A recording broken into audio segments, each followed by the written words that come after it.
पहिल्यांदा मी आपल्या सर्वांनाच सांगू इच्छितो की अतिशय सिरियस असे आचारसंहितेचं उल्लंघन हे मुंबई शहरामध्ये घडलेलं आहे आणि मुंबई शहरामध्ये प्रार्थना स्थळामधून फतवे निघालेले आहेत। अशा फतव्याची कॉपी ही सकाळी 10:30 ते 11च्या दरम्यान जे मार्ग पोलीस स्टेशनला दिलेले असतानाही याच्यावर काहीही कारवाई झालेली नाही। खरं तर अशा तऱ्हेचे फतवे हे संपूर्ण मुंबई शहरामधून निघाल्या असण्याची शक्यता आहे आणि आता हे सर्व शोधून काढायला लागेल। खरं तर उद्या सकाळी 7 वाजता मतदान सुरू होणार आहे। अशा परिस्थितीमध्ये पोलीस खात्याने ह्याचं सिरियसनेस समजायला पाहिजे होता, कारण धर्माच्या नावाने मतं मागणं हा गुन्हा आहे आणि त्याच्यामुळे याच्यावर खटले दाखल होऊ शकतात, याचे सिरियस कॉन्सिक्वेन्सेस इलेक्शनमध्ये होऊ शकतात। हे सगळं गृहीत धरून आमची मागणी आहे की तातडीने पोलीस डिपार्टमेंटने कार्यवाही करावी। ज्या अधिकाऱ्यांनी ही दिरंगाई केलेली असेल त्या अधिकाऱ्यावर कारवाई व्हावी आणि त्याच्याचबरोबर पोलिसांनी कारवाई न दिल्यामुळे आम्ही ही कंप्लेंट थेट चीफ इलेक्शन कमिशन, मुख्य निवडणूक आयुक्त यांच्याकडे दिलेली आहे आणि त्याच्यामुळे ह्याच्यावर निश्चितपणे कारवाई होईल याची मला खात्री आहे। आम्हाला ज्या सूचना देण्यात आल्या त्याप्रमाणे सी विजिल हे जे साईट आहे या साईटवर अपलोड करायला सांगितले आमची कंप्लेंट आणि केवळ मुंबईमधल्या एका प्रार्थना स्थळापुरतं हे मर्यादित नाही, तर जेवढ्या ठिकाणून असं उल्लंघन झालं आणि धर्माच्या नावाखाली एका विशिष्ट पक्षाला मतदान करण्याचे जे फतवे किंवा आदेश निघालेले आहेत हे संपूर्णपणे बेकायदेशीर आहेत। सर्वांवर कारवाई झाली पाहिजे, याची गंभीर नोंद इलेक्शन कमिशनने घेतली पाहिजे आणि ह्या सर्व नोंदी या उद्याचं इलेक्शन मतदान सुरू होण्यापूर्वी घेतलं गेलं पाहिजे, कारण ही अत्यंत सिरियस मॅटर आहे। अशा तऱ्हेने उघड उल्लंघन भारतामध्ये होऊ शकतं, ते सुद्धा महाराष्ट्रासारख्या एका प्रगतिशील राज्यामध्ये होऊ शकतं आणि मुंबईसारख्या राजधानीमध्ये होऊ शकतं। ही अत्यंत गंभीर बाब आहे। धर्माच्या नावाने मतं मागण्याचे किंवा मतं घालायला सांगण्याचा कोणालाही अधिकार नाही आणि असा दबाव कोणावरही आणता येणार नाही। त्याला माझी विनंती आणि सर्वांना आव्हानसुद्धा आहे की मोकळ्या मनाने मतदान करावं, अशा कुठल्याही दबावाला कोणीही बळी पडू नये।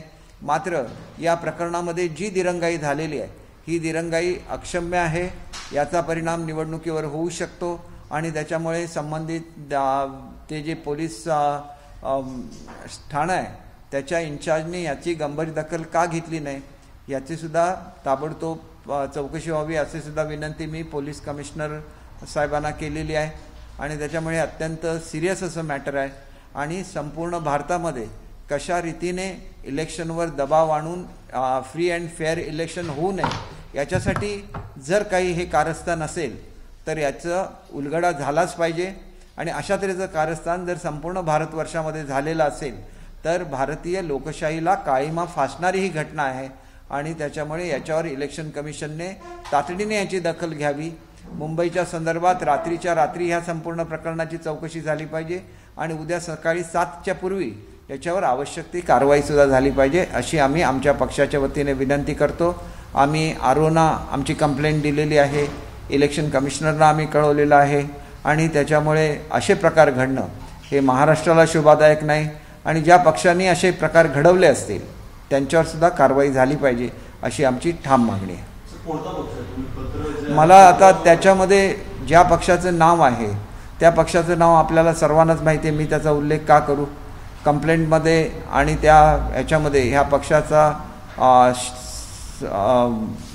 अगदी स्पष्ट उल्लेख आहे आणि त्याच्यामुळे या पक्षावर सुद्धा कारवाई झाली पाहिजे। हे पक्ष नेहमी मुंबईच्या हिताची गोष्ट करतात आणि अशा तऱ्हेचे चुकीचं काम करतात। आपल्याला माहिती आहे की विलेपार्लेमध्ये एकदा नुसतं भाषणामध्ये आदरणीय बाळासाहेबांकडून काही धर्मवाचक शब्द आले तर त्यांच्यावर 6 वर्ष बंदी घालण्यात आलेली आहे आणि मग त्यांचाच वारसा सांगणारे पक्ष हे असं करत असतील तर ते योग्य नाही असं आम्हाला वाटतं। त्याच्यामुळे आचारसंहिता चालू आहे, त्याच्यामुळे मला कुठलंही पॉलिटिकल कॉमेंट करायचं नाही आहे, परंतु ही मॅटर अतिशय सिरियस आहे आणि भारतीय लोकशाहीला डाग लावणारी अशी मॅटर आहे आणि त्याच्यामुळे इलेक्शन कमिशनने याच्यावर ताबडतोब ॲक्शन घ्यावी। किती ठिकाणून असे फतवे निघाले या सर्वांवर कारवाई व्हावी अशी आमची ठाम मागणी आहे। पोलीस उपायुक्तांच्या बाबतीत तुमची नाराजी आहे का, जेणेकरून या तक्रारीला गांभीर्याने घेतलं नाही? एक गोष्ट अशी आहे की उपायुक्तांचा आत्ता मला फोन आला. कसं आहे की आधी मला जर इलेक्शन कमिशनरला कळवायला लागलं, एवढं सिरियस मॅटर हे होतं, मग त्यांच्या खालच्या अधिकाऱ्यांनी त्यांच्या पण हे मॅटर न्यायला पाहिजे होतं. त्यांचं म्हणणं होतं की अजून आपल्याकडे हे कागदपत्र आलेलं नाही आहेत. कागदपत्र त्या आरोपीला बोलवून चौकशी करून कागदपत्र हस्तगत करणं, त्यांनी कुठे हे जर व्हायरल केलेलं असेल तर त्या सगळ्याचा शोध लावणं, कोणी हे जर व्हॉट्सॲप मेसेजेस फॉरवर्ड केले असतील तर त्याचा शोध लावणं, हे एक मोठं काम आहे आणि ताबडतोब यंत्रणा कामाला लागेल अशी मी अपेक्षा करतो. कारण ह्या मॅटर्स एवढ्या सिरियस असतात की पुढच्या काळामध्ये याच्या संदर्भात कोर्टामध्ये केसेस होऊ शकतात आणि ही अत्यंत सिरियस असा आचारसंहितेचा भंग आहे. छोटे छोटे आचारसंहितेचे भंग झाले तर त्याचा केवढा मोठा वाव केला जातो व एवढा मोठा आचारसंहितेचा भंग होतो आहे. एक विशिष्ट धर्माच्या नावाने एका विशिष्ट पक्षाला मतदान करायला सांगतोय, अशा तऱ्हेने करता येत नाही. लोकशाहीची ही हत्या आहे आणि त्याच्यामुळे नागरिकांनी सर्वांनी अशा प्रवृत्तीपासून सावध राहावं आणि सर्वांनी मतदान करावं आणि लोकशाहीची उज्ज्वल परंपरा कायम करावी असं माझं सर्वांना अपील आहे. तुम्ही एकीकडे फतव्याबाबत आचारसंहितेचं उल्लंघन आहे म्हणताय, मात्र दुसरीकडे तुमचे कॅबिनेटमधील सहकारी मंगल प्रभात लोढा जनता दरबार घेत आहेत. काल नार्वेकर यांनी घेतला, आज मंगल प्रभात लोढा यांनी आयोजित केलेला होता. जनतेच्या समस्या काय आहे ते मला जाणून घ्यायचं आहे. तुम्ही या ठिकाणी या पेडर रोडमध्ये कार्यक्रम आयोजित करण्यात आलेला होता, त्यावर आता ठाकरे गटाने आक्षेप घेतलेला आहे. पूर्वसंध्येला अशा पद्धतीने कार्यक्रम असा कार्यक्रम झाला असेल तर ते त्याच्यावर कारवाई करू शकतात. जर कार्यक्रमच झाला नाही तर तुम्ही केवळ कार्यक्रम होऊ नये म्हणून आक्षेप घेऊ शकता. परंतु इथं फतवे निघाले, अमक्याला मतदान करा म्हणून सांगितलं. धर्माला लोक किती घाबरतात आपल्याला माहिती आहे आणि मग त्या इलेक्शनला काय अर्थ राहिला. मग सरळ असे फतवेच काढावे आणि फतवे काढून मग इलेक्शनची गरजच नाही. फतवे काढले की एक गठ्ठा मतदान होणार. अलाउड आहे का हे लोकशाहीमध्ये? लोकशाहीमध्ये साधा धर्माच्या नावाने प्रचारसुद्धा करता येत नाही. धार्मिक स्थळ असेल तर त्याच्यामध्ये प्रचार करता येत नाही. इथं तर धार्मिक स्थळामधून फतवे काढत असतील आणि ते जर सर्क्युलेट होत असतील, धार्मिक स्थळामध्ये बोर्ड लावत असतील तर या सर्वांवर कडक कारवाई झाली पाहिजे. अशा तऱ्हेच्या या इलेक्शन्स म्हणत नाहीत, अशा इलेक्शन्स अनेक वेळेला कोर्टांनी रद्द केलेल्या आहेत. त्याच्यामुळे जो प्रकार महाराष्ट्रामध्ये घडला हा महाराष्ट्राला काळिमा फासणारा हे आहे. आम्ही याची सिरियसली नोंद घेतली आहे. आम्ही वरपर्यंत हे सगळं लढवू आणि भारताचं सार्वभौमत्व आहे. भारताचं लोकशाही जगातली सर्वात मोठी लोकशाही आहे आणि ह्या लोकशाहीचं रक्षण झालंच पाहिजे. स्टेजवरून केवळ लोकशाहीच्या रक्षणाच्या गप्पा मारायच्या आणि अशा तऱ्हेचे फतवे काढायचे हे लोकशाहीमध्ये मान्य नाही. आम्ही रितसर कंप्लेंट केलेली आहे. सर्वांवर कारवाई झाली पाहिजे अशी आमची ठाम मागणी आहे. पंतप्रधान नरेंद्र मोदींनी सुद्धा एक वक्तव्य केलं होतं की काँग्रेस जर सत्तेत आलं तर राम मंदिरवरती बुलडोझर चालवलं जाईल. हे सगळीकडे बघता हा पण एक धार्मिक प्रचाराचा भाग होऊ शकत नाही किंवा धर्म धोक्यात आहे अशा पद्धतीचा हा प्रचार नाही. हे बघा, कशा तऱ्हेने बोलावं याला मर्यादा आहेत. तुम्ही धर्माच्या नावाने कोणालाही आदेश देऊ शकत नाही. कुठल्याही हिंदू धर्मगुरूने असा आदेश दिलाय का की अमुक पक्षाला मतदान करा म्हणून? शक्यच नाही, त्यांच्यावर कारवाई होणार. मग एक विशिष्ट धर्माचीच लोक फतवे कसे काढतायत? त्यांना माफ आहे का? ह्याच्यावर ताबडतोब कारवाई झाली पाहिजे आणि शोधून काढलं पाहिजे की असे किती धार्मिक स्थळामधून फतवे निघाले आणि मग तरच लोकशाही सदृढ होऊ शकेल. अशा पद्धतीने लोकशाही सदृढ होत नाही आणि त्याच्यामुळे फ्री अँड फेअर इलेक्शन झालं पाहिजे एवढीच आमची मागणी आहे. आणि आम्ही आमची मागणी स्टेट इलेक्शन कमिशनपर्यंत पोहोचवलेली आहे आणि आम्ही नॅशनल इलेक्शन कमिशनपर्यंतसुद्धा पोहोचू आणि याचा सोक्षमोक्ष लागलाच पाहिजे. भारतासारख्या देशामध्ये कोणी दिला ह्या लोकांना अधिकार फतवे काढायचा? हे चुकीचं आहे आणि म्हणून या फतव्यांची चौकशी झाली पाहिजे. ज्या ज्या प्रार्थना स्थळामधून असे फतवे निघालेले असतील त्यांच्या सगळ्यांवर कारवाई झाली पाहिजे. हे आम्हाला हे मागणी करण्याचा हक्क आहे आणि त्याप्रमाणे आम्ही हक्क आमचा त्या ठिकाणी हे करतो. आम्ही रितसर कंप्लेंट केलेली आहे आणि खरं तर पोलिसांनी 11 वाजता पोलिसांकडे कंप्लेंट केलेली आहे. 2 तासामध्ये ह्याच्यावर कारवाई होऊ शकली असती आणि तर इतर लोकांनी हेच केलेलं असणार. आपण काय ताबडतोब ॲक्शन घेतली तर ह्या सुधारता येतं ह्या गोष्टी आणि हे तर सुधारण्यासारखं नाहीच आहे. हा क्राईम आहे आणि ह्यांच्यावर कारवाई झाली पाहिजे. सर हिंदी में जानना चाहेंगे कि आपने प्रेस कॉन्फ्रेंस कर रहे हैं, क्या मुद्दा और क्या कुछ बताना है? देखिए, कुछ प्रार्थना स्थलों से फतवा निकला है कि आप विशिष्ट पार्टी को मतदान कीजिए. ऐसे नहीं हो सकता. इलेक्शन कमीशन के जो नॉर्म्स है, जो मॉडल कोड ऑफ कंडक्ट है, इसमें ये कहीं भी नहीं बैठता और इलेक्शन में तो ये बिल्कुल नहीं चलता है। किसी को भी धर्म के नाम से वोट मांगने की इजाज़त नहीं है।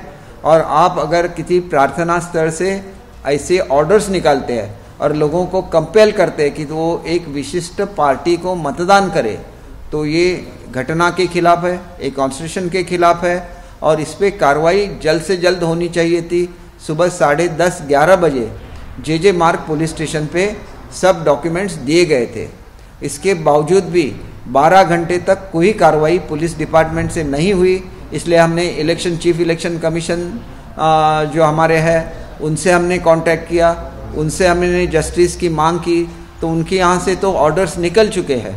लेकिन जो लोगों ने ये 12 घंटे दिए और लोगों को ये करने की मोहलत दी है, वो ऐसे ऑफिसर्स के खिलाफ भी एक्शन होना चाहिए, क्योंकि ये इलेक्शन कमीशन का बहुत स्ट्रिक्ट है। आज देखिए आप, हर जगह पे कैमरे लगे हुए हैं, हर किसी का चेकिंग हो रहा है। तो इतना सब होते हुए अगर 400-450 प्रार्थना स्थल से ऐसे फतवे निकलते हैं तो ये बहुत ही सीरियस मैटर है। हमने जो प्रूफ देना था वो प्रूफ सबमिट किया है।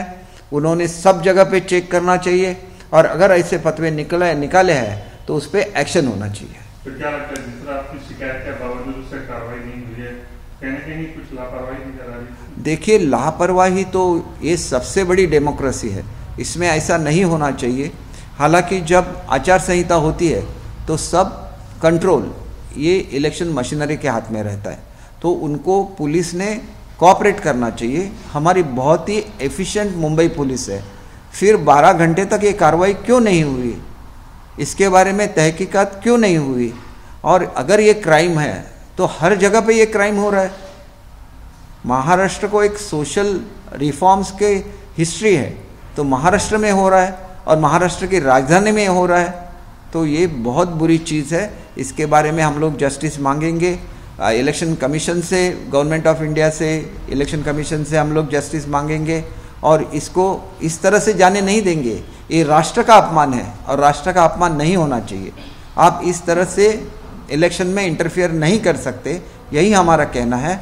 तो सब ढूंढ के निकालना चाहिए कितनी जगह पे ये हुआ, किसने ये किया और ये किस तरह से वायरल हुआ, किसने उसको फॉरवर्ड किया था। ये सब क्राइम है, तो इसके बारे में तहकीकात होनी चाहिए। आपने सर चुनाव आचार संहिता की बात की है, अब से कुछ देर पहले ही व्हाट्सएप पर एक निमंत्रण जो है वायरल हुआ था, जिसमें आपकी के पार्टी के नेता मंगल प्रभात लोढ़ा लोगों को बुलाए थे एक सोसाइटी में, उनसे मिलने की बात की थी। हालांकि जब वहां पर पुलिस पहुंची, चुनाव आयोग की टीम पहुंची, तो वो वहां पर चले गए थे, जिसका विरोध जो है उद्धव ठाकरे गुट के लोगों ने किया। उस पर क्या कहेंगे? उन्होंने विरोध किया, ये बहुत अच्छी बात है, लेकिन जो फतवा निकला है वो किस पार्टी का निकला है, थोड़ी सी तो शर्म आनी चाहिए। बाला साहब को 6 साल के लिए डिस्क्वालीफाई किया गया था, सिर्फ ये एक शब्द उन्होंने बोला था धर्म के बारे में, इसलिए डिस्क्वालीफाई किया था। और आज ये क्या हो रहा है, किस पार्टी का नाम था, जरा देख लीजिए उस फतवे में किस पार्टी का नाम होता। उस पार्टी पे भी हम लोग एक्शन लेने के लिए मांग करेंगे। मुझे मालूम नहीं उन पे एक्शन हो सकता है या नहीं हो सकता है, लेकिन ये क्राइम है, इस तरह से नहीं हो सकता, ये अलाउड नहीं है डेमोक्रेसी में। धर्म को लेकर आज जो बात कर रहे हैं, हर कोई नेता जो आज धर्म को लेकर के बात, आप धर्म के बारे में बोल सकते हैं, धर्म के स्ट्रक्चर के बारे में बोल सकते हैं, लेकिन धर्म के नाम से वोट नहीं मांग सकते। आप किसी को ये नहीं बोल सकते आप इस धर्म के इसलिए इसको वोट कीजिए। और ये हुआ है मुंबई में, जो फाइनेंशियल कैपिटल ऑफ इंडिया है उसमें हुआ है। ये बहुत ही आपत्तिजनक बात है और हम लोग इसको सीरियसली लेंगे, हम लोग जस्टिस मांगेंगे। अभी हमने स्टेट इलेक्शन कमीशन के पास जस्टिस मांगा है, अगर ज़रूरत पड़े तो हम गवर्नमेंट ऑफ इंडिया में जाएंगे, वहाँ पे अपना जस्टिस मांगेंगे। ये हमारा हक है, फ्री एंड फेयर इलेक्शन ये हमारा हक है और हमें वो हक मिलना चाहिए। एक आखिरी सवाल, कल इलेक्शन होने वाला है, जनता से क्या कहेंगे? कोई भी इस दबाव में नहीं आए और फ्रीली अपने वोट का जो राइट है उसको वो एक्सरसाइज करे। ये बहुत ही पवित्र मतदान का हक है और ये हक आपको किसी भी प्रेशर में आके नहीं एक्सरसाइज करना चाहिए। आपको फ्री और फेयर अपने मन से वोटिंग करना चाहिए। एबीपी माझा, उघडा डोळे बघा नीट।